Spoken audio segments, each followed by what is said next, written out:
I'm with Marc Tarpenning today, the co-founder of Tesla and the new venture partner at Spero Ventures. Marc, welcome. Thank you. I think the first time we met, you were one of the speakers at our Product Leader Summit. You actually got the highest NPS score from the audience, but we met the day before when you had come to the prep event, and we ended up talking about your board roles at the school. And so I'd love to understand, like, why did you decide on venture, and why Spero? Well, I'd always been interested in venture, partially because I've been turned down so many times. I mean, like at every VC, So you wanted to be on the other side. I wanted to be on the other side. And then, Spero specifically because as joining any kind of thing, it's about team and mission. And Spero's mission is really aligned with where I'm thinking, and the team is awesome. Oh, thank you. Well, we're very glad that you're part of it. Yeah. And so now at Spero, what are the kinds of things that you're looking for, that you're looking to invest in? I'm mainly interested in sustainability issues, and that's really quite broad. Right? So it can be in terms of agriculture, in terms of alternative meats, in terms of recycling, water. I mean, sustainability is very, very broad, and it cuts across almost all the industries. Yeah. And you can slice and dice it in different ways, and I think really make an impact there. So Marc, you're most well known for Tesla, but before that, you started another company. Right, Nuvo Media. Tell me a little bit about it. Okay. So in the 90s, when it was really hard, Martin Eberhard and I started an electronic book company. And we did it largely because we hated carrying lots of books with us. And how did you meet Martin? So my high school friend and college roommate was one of his employees at one of the companies he was at. Okay, and you met through that. And, yeah, exactly. And how did you decide, big decision, to start a company with somebody? How did you make that decision? He's really smart. Yeah. And he's an electrical engineer, and I'm a software guy. So if you want to make a product, if it has a physical thing, you kind of need one of each. So we're kind of perfect, sort of yin and yang in that sense. And how did Nuvo Media go? Startups are like the best and the worst at any given moment, right? So we did well. We raised money, which was hard, but we managed to raise money. We got the publishing industry on board, which was way harder than we imagined was possible. And then in 2000, we got acquired by Gemstar TV Guide, which was a great exit for all the investors and for us personally, even though the product then kind of languished in Gemstar TV Guide. Interesting. And so you went from taking on the publishing industry to taking on like the car industry. So how did you decide cars came next? In 2003, when we started Tesla, we were just beginning to really understand how global warming was going to really impact our lives, and we wanted to do something about that. How did you arrive at cars, electric cars? Yeah, electric cars, yeah. So we looked at where oil gets used, and in the U.S. it's largely in transportation. And that includes airplanes and some other stuff, but most of it is really used by cars and light trucks and stuff. We don't use any oil for generating electricity, and when you look at that sort of universe of oil use, you end up coming down to where can you be the most impactful.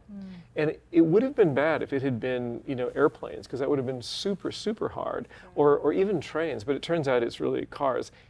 And we thought we could do cars. I mean, it sounds a little crazy, but they're kind of something that we're all familiar with. Right. We don't know how to make them, but at least we all drive them, and we have some familiarity with that. Got it. So that was where we went after. And how did you, you were a software person, he was hardware, but certainly not automotive hardware. Right. And so how did you both get from, we're going to make a car, to actually figuring out, was this possible? What are the components involved? How did you get into the detail of figuring out, was it feasible? So we spent almost a year researching the market. Not even, obviously people buy cars, so that wasn't a problem. But we spent about a year really understanding how cars get built. And the thing that's interesting about the car industry is that most of the time, the car industry is focused on making the engine part. So that if you look at the big guys, the GMs and the Volvos or Volkswagens or whatever, they make the engines. Like that's their big engineering thing, is the engine. And we had no interest in that because for an electric car, it's batteries driven by computers or controlled by computers. It's an electric motor, also with a piece of electronics that drives the motor. And that kind of electronics and computers and software, I mean, that's Silicon Valley. Right. Yeah, so we looked at that and said, there's going to be technical challenges, but we can understand that stuff. Yeah. The difficult part for us was the actual making of the car, the actual physical, the wheels and the body and stuff. Exactly. So we had to really understand how that was done, and it turns out that there are companies that do that kind of thing, that are not the car companies that you might, think about. So we looked around the world and found several different examples of companies that assembled the cars, did the final assembly, that helped to design the body panels and everything else. And then we knew it was going to be possible because once we realized there was an infrastructure that did that kind of thing, we could piggyback on that. And then when you look at cars, they go all the way from tiny cars to SUVs. How did you decide what kind of car you'd make first? So what kind of car really matters? And people, there's this mistaken belief that people buy cars on practical concerns. And obviously some people do. But the moment that people get a big bump in salary or they have some kind of success, they tend to buy a new car. That's like one of the things that they do. And their old car took them every place they wanted to go. Right. It went exactly the same speed that they wanted to go because they're all stuck in traffic, right? It's not like they're going to go faster. But they buy a new car, and they buy a new car to express their personality, to get some kind of new experience that they didn't get with their old car, even though the cars are going the same place.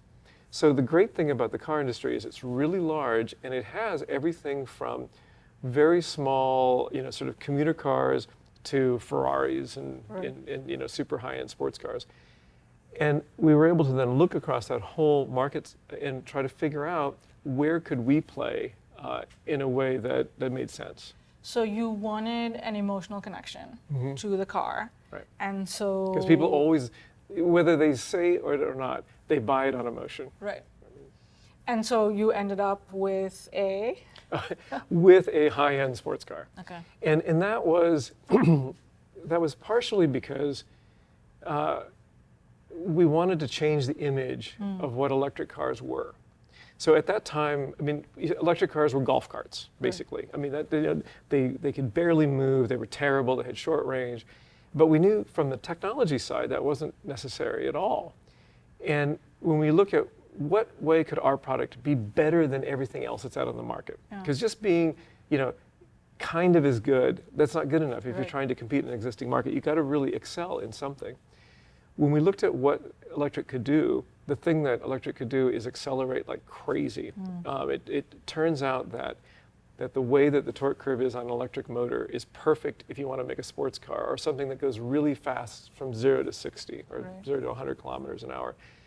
And that turns out to be sports cars. Sports cars actually compete on that metric. Right. So we knew that we could compete on that metric very favorably. In fact, we could be one of the least expensive cars that provided that kind of performance in the sports car market, and yet it would still be a very high-end car, and that way we could actually make it and have a positive margin. Got it. And when you look at the history of electric cars, it's not like the concept of an electric car was new. There was a long history of blood on the streets. Blood on the streets, yes. Cars. Yeah.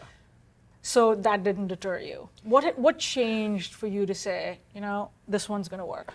Well, we were very careful at understanding why the electric cars had failed in the past. Okay. So in the late 1800s, about a third of all automobiles that were purchased were electric. Oh, wow, really? Yeah, it was about a third steam, a third electric, and a third gasoline. Okay. And at that time, nobody knew which one was going to work. The big thing about electric was that you could just get in it and drive, which, you think, well, that's what I do now. But in the 1800s, you couldn't do that. You had to stand in front of the car and crank the car and get it to start. And that was really, really hard. And people, broke their arms doing that. And a lot of times women they just weren't strong enough to turn it over. So there was definitely, this segment that was electric. But then over time, gasoline won. They invented the electric starter in the late 1800s, and that sort of fixed that problem. So we kept that in mind, though. And all of our conference rooms at Tesla were named after the failed electric car companies of the 1800s. Motivation to not join their ranks. Absolutely. Yeah. So we also looked at the electric cars that had been out in the 1990s. And those were released for political reasons. There was a zero emissions mandate here in California that required the big car companies basically to do electric cars. And when you require a company to do something, they just never tend to do their best work. Except Toyota, that kind of always does its best work no matter what. So we looked at those cars and said, what was wrong with them? And range was an obvious thing, but the technology had improved a lot since then, so we thought we could overcome that. They weren't designed to be quick and exciting, and we could do that. They frequently weren't visually very appealing for whatever reason, and there was no reason why an electric car had to look goofy. So we made a beautiful sports car that was really, really quick and had a very great range. And that was very different. Nobody had tried that before. So we were pretty confident that was a piece of the market that we could address. How much did the Roadster eventually sell? Like how many Roadsters did Tesla sell? It's a few thousand a year, which was our expected volume. I think maybe about 5,000 a year. I don't really remember. But. Got it. So just talking a little bit about, you're setting up a new car company, high capital expenditure, in a segment that has failed historically throughout history. It's never been successful. And you're not two car guys. So how did you go about raising venture? We told a really good story. Yeah, we were good at storytelling. And once you have something to show, I think the initial funding was the hardest. But once we got to the point where we had something to show, people would get it. They would go, oh, I had no idea an electric car could be like this. Got it. In fact, they accelerate so dramatically that there were many stories of people on Sand Hill Road taking our car out for a test drive and not exactly adhering to all of the speed limit requirements on Sand Hill Road and going, this is so much better than anything else I've driven. And that made it a lot easier to raise money. But it was hard. It isn't just a software play. It has this physical component that is expensive. But there are also really big companies, or really big software companies, frankly, that were taking enormous amounts of capital as well. And we would compare ourselves to that. It's like, those things, those companies are raising a ton of money, more successfully than we were, frankly, and they're just software. So you say, oh, it's capital light, but it's going to take $200 million, and it's not going to take nearly that to do a car. Interesting. So. And what was the story you told? What was the vision that you painted that had someone write you the early checks? That we could make a better product than had ever been before, that it would be compelling on its own, that as a sports car enthusiast, if one was, they would look at that and go, oh, I really want that as a sports car. Oh, and look, it's electric. It happens to be electric. It happens to be electric. And we had our customer base, our initial customer base was pretty much divided between people who were very concerned about the environment, people who were very concerned about oil consumption for national security reasons as opposed to the environment, and people who were just total gearheads, that they saw the specifications or they knew what electric could do if designed right. And they wanted to be in that super high performance, they wanted that experience before anybody else. So who were one or two of the key people that you convinced that you felt had a real impact on the trajectory of Tesla? It was mainly very small VC funds. So there was Spero Ventures and Compass Technology Partners, very small VC funds, and a handful of friends and family, and Elon Musk, who was an investor in Series A. And he was busy doing SpaceX. He had just founded SpaceX the year before. So he believed in doing crazy things. I mean, SpaceX. So this was far less crazy than what he was doing. Exactly, yeah. I mean, compared to building rocket ships, an electric sports car, he was like, oh yeah, this makes perfect sense. Got it. And that that first round was really the enabling round, because after that we could always demonstrate something. Right. And so as you started building the company, what were the things that were harder than you expected, and what was easier than you expected? So there were aspects of the safety around the batteries that we knew were going to be challenging, and that took longer to solve than we expected, although that was still largely on schedule. We had a mechanical problem that a vendor was supplying, which we never imagined would be a problem, and nearly tanked the company at the end. Right before we released the Roadster. I mean, literally nearly killed us. And it was something that we just didn't, it wasn't in our wheelhouse. It wasn't a piece of expertise that we wanted to even develop. We didn't think we needed to, because the auto industry had done this kind of thing for over 100 years. We thought the suppliers of the auto industry could do it. And we were working with some of the largest suppliers at that time. So we just did not pay attention to that particular component as much as we should have in retrospect. So that was something that was hard. Harder, yeah. There were aspects of working with the car industry, because you ultimately you have to get all the parts from the car industry, the car parts. That was much more difficult than we expected. So did you find that when you were sourcing auto components that didn't really matter to you, they were just like suppliers who could provide it, was the rest of the industry putting pressure on them? Did you have a challenge? No, they never considered us to be a threat. Actually, our biggest problem was simply we didn't have scale. So, we'd go to some supplier and try to get parts, and they'd go, not interested. We only supply, 1 million components a year kind of thing. So that was our biggest issue, was trying to find ways into the supplier sort of ecosystem, and convincing the suppliers that we would be good customers in the future. Got it. And so one of the things you said when you said why you wanted your second startup, you wanted it to have more of an impact. Why was that so important to you? It turned out that made everything easier.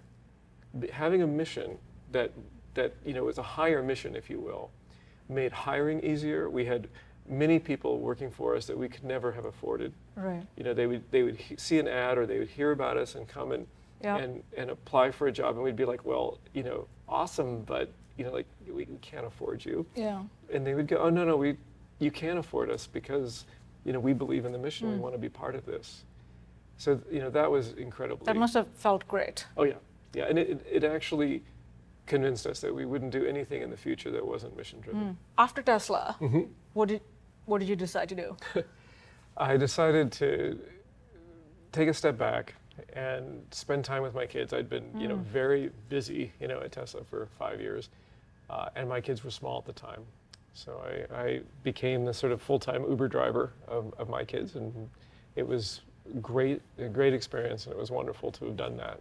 Oh, that's great. I think it was last week. I was driving my kids on Sand Hill, and I actually accelerated, and they were just like, oh, so it's that electric car smile. Yes. Yeah. Especially when I merge onto the highway, they love it when they're like, every time there's a reaction, so it's pretty cool. Yeah, I do that too. I do it both. I still get a thrill out of it. Yeah, even it's just so smooth. Yeah. And so you were driving them around, spending time with them. That's clearly not taking up, 18 hours of your waking day or 16 hours. So what were the other interests that just, as you rested and recovered, started to percolate? Yeah. So I did a couple of things. I got involved in the local politics of the town that I'm in, and that led me to be involved more in the school. And of course, I was taking the kids to school, so I was volunteering in the classroom and stuff. And then I ended up being on the school board for 9 years. Wow. And that's a big commitment. Yeah. It's a great thing. It's they talk about public service. It's for real. Actually, it is kind of a public service. It's fun, and you can have impact. And this goes back to scale and impact. Right. It was great to volunteer in the classroom. I loved it, but you're dealing with your class of your kids, and there's only a handful of kids there. When I was on the school board, though, we made changes that affected the entire school, the entire district. Right. That kids are still. I hope reaping the benefit from. I think we only made good changes. And were there personal areas of research that you were looking into, or that started to direct you towards your next adventure? The next adventure. Well, there's a lot. I mean, the oil thing, global warming has continued to tick along. In fact, accelerate. Accelerate, exactly.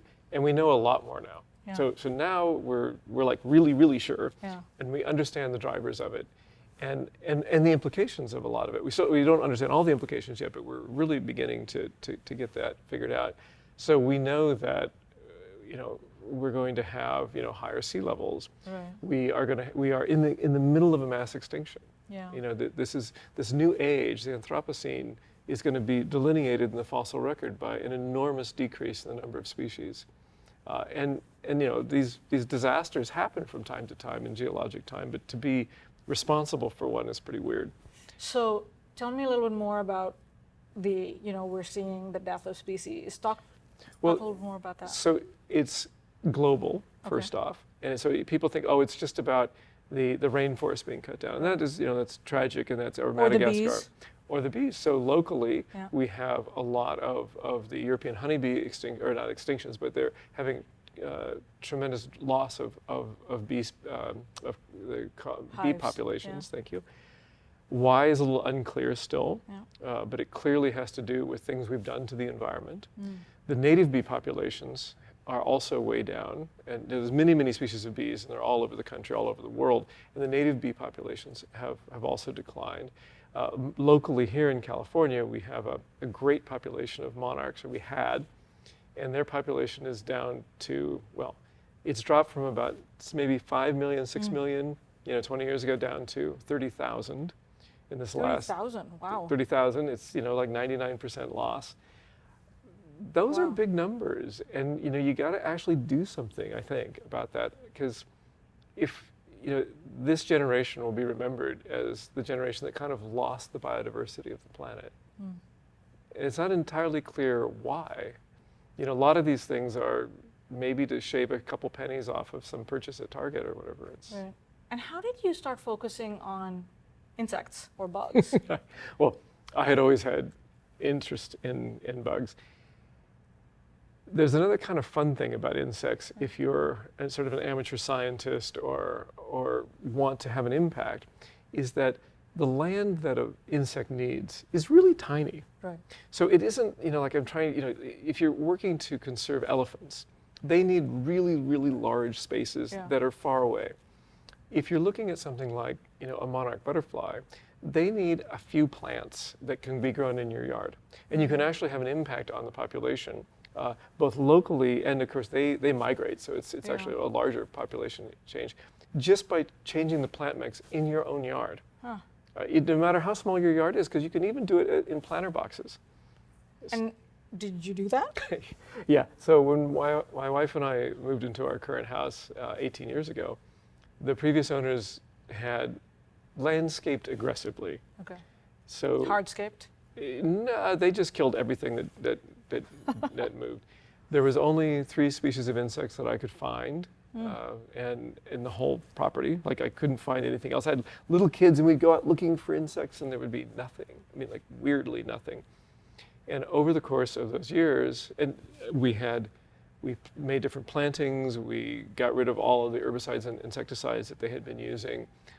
We added a lot of native plants. We reduced our water consumption dramatically. And now we have hundreds of different species of stuff. We have a dozen different species of native bees that are there. And, we didn't do anything other than just change the planting. It looks so much nicer. We have flowers kind of year-round now. And that, admittedly small thing, but, the biodiversity of our little area improved dramatically. Yeah. That's amazing. It's sort of habitat restoration at a hyper-local level. Hyper-local, yeah. So as you think about, you've mentioned scale and impact both several times. How do you think about that in terms of what comes next for you? Well, it's one of the reasons that I came to Spero, is that we want to foster companies that are going to have a big impact. Yeah. And companies are what has the big impact. I mean, governments obviously do too, but that's a very different, approach. So getting companies that make products that are better, that are better products, that are better for people, that are better for the planet, those should be able to scale and have big impact and of course, hopefully big returns. I was talking to someone the other day and they said, how do you separate, yes, I want to do good, but then what about profitability? And I said, I think about companies that by doing their core function, right, like Tesla, the core function is to make cars. Right. And if you make great cars, every car you make will make the planet better. Exactly. So it shouldn't be this thing on the side. It should be the core of what you do, right? Like the core of what eBay does is connecting buyers and sellers for increased opportunity. So if they do their core function well, they will not only generate revenue and hopefully gobs and gobs of revenue, but also make the world better. Exactly. And it feels like that's, Tesla feels like right in the middle of that. And I think that, there's a lot of opportunity moving forward to do that, because a lot of the systems that we have are just not going to, they're not sustainable. They will break, and you don't really want them to break catastrophically sometime in the near future. You'd rather disrupt them before that happens. Right. And so if an entrepreneur cares deeply about some of the things you care about, perhaps including bugs, what should an entrepreneur come talk to you about? What I am interested in are companies that have a product idea, or that is a better product, that's going to really, that a customer is going to come and say, wow, I really want that because it is noticeably better in some way or another. Yeah. And it can be only on one of the dimensions of a particular product, but it has to be compelling.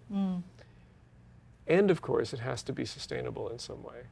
And that there's a lot of dimensions to that, but that's the basic key. And ideally, replacing a product that is in the industry now or is out in the marketplace now that isn't sustainable and that is definitely going to be more easily disrupted, let's say. Got it. And they will have difficulty responding because, if you have those things in your favor, it's difficult to get the old system to kind of deal with that. Yeah. So when you talked about some of the sustainable things that are broken or could break catastrophically, what are the spaces that you're thinking about, and what do you think is on the verge of breaking?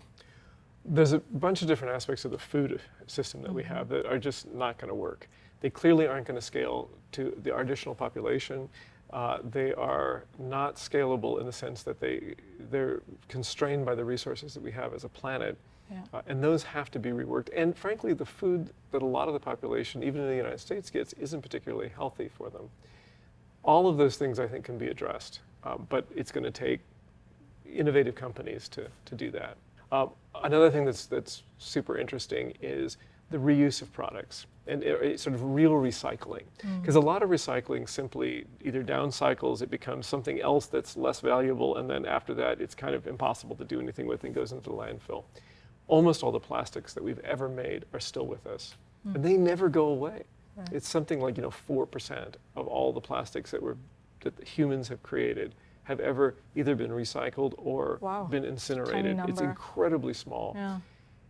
We have to stop doing that because plastics particularly last forever. So we've got to find ways of making clever products, desirable products, ideally better products, but that also can be continuously recycled and actually come back as the same product. And that's doable. And that's material science. That's material science, it's chemistry. So what are the things that an entrepreneur shouldn't come to you with? Well, I don't think anybody should be spending their time trying to figure out how to deliver more ads to me or to anybody else, frankly. Right. I think that people should look and think, I have an idea for a product and it might be profitable, but do I want to live in a world that has that product? And for some of the entrepreneurs that come around, I mean, I'm sure that those ideas are business friendly and will be useful, but nobody wants to live in a world where more ads are sent your way.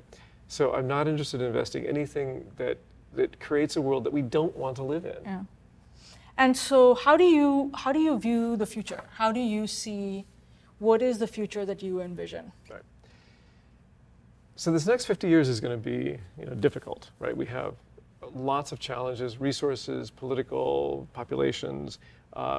However, if we can kind of get through this, if we can get, slow things down a little bit, give us a little bit more time, we could have a really crazy, awesome future. A future where, there's food, the food security is complete. and that it's good food and healthy and nutritious food, that its environmental footprint is a lot less.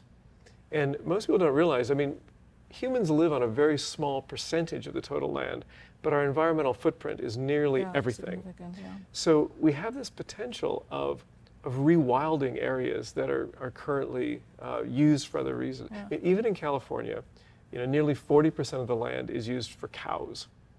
And I don't have anything particularly against cows, but imagine a California which that has been rewilded, and we have elk again, and maybe grizzly bears. That would be pretty cool. How would that look? Like urbanization? Is it densities with rewilding? So almost all the population of California lives in 5 or 6% of the land. So right away, I mean, it's literally like 80% of the population is on these very small urban islands. You can imagine a world in which those urban places are nicer. We've solved the problems that we have, here in the Bay Area or in Los Angeles or any of in the cities. They're better and nicer and more desirable to live in, and our environmental footprint is smaller, at least geographically smaller, because we've gotten way more efficient at using resources. So when you go from one city to another, in between might really be wilderness still.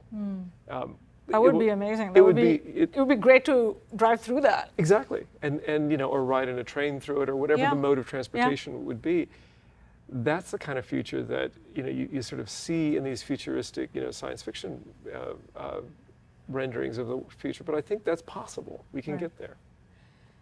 And given this future, what advice do you have for a young person right now? What advice do you give your children? Should they be learning to code? Like, what kind of an education should they be getting, given that we literally have no idea what this future is going to look like? Well, it's pretty clear that if you have a kindergartner now, that we really don't know what kind of job they're going to be able to come into when they're in their mid-20s, which is kind of when they really enter the workforce. We have no idea. In fact, the Bureau of Labor Statistics says we don't have any idea. It's going to be well over half of the kindergartners entering now with the jobs that they will have. We don't have a category for them. Yeah.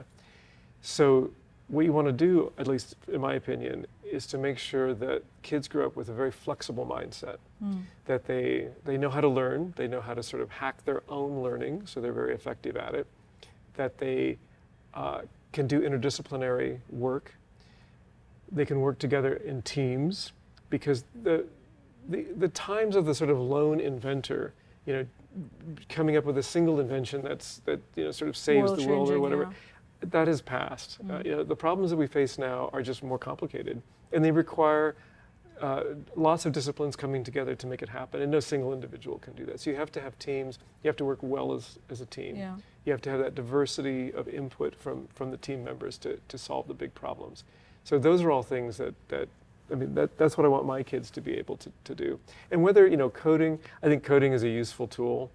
Teaches you logic, teaches you logic, and you can do things with it as a tool, but it's a lot like, people should know how to use a hammer and a drill. Or speak English, right? Or speak English, but you might not become a carpenter, right? But it's useful to know how to use a drill in your house to fix something, right? So coding it to me is a little bit like that.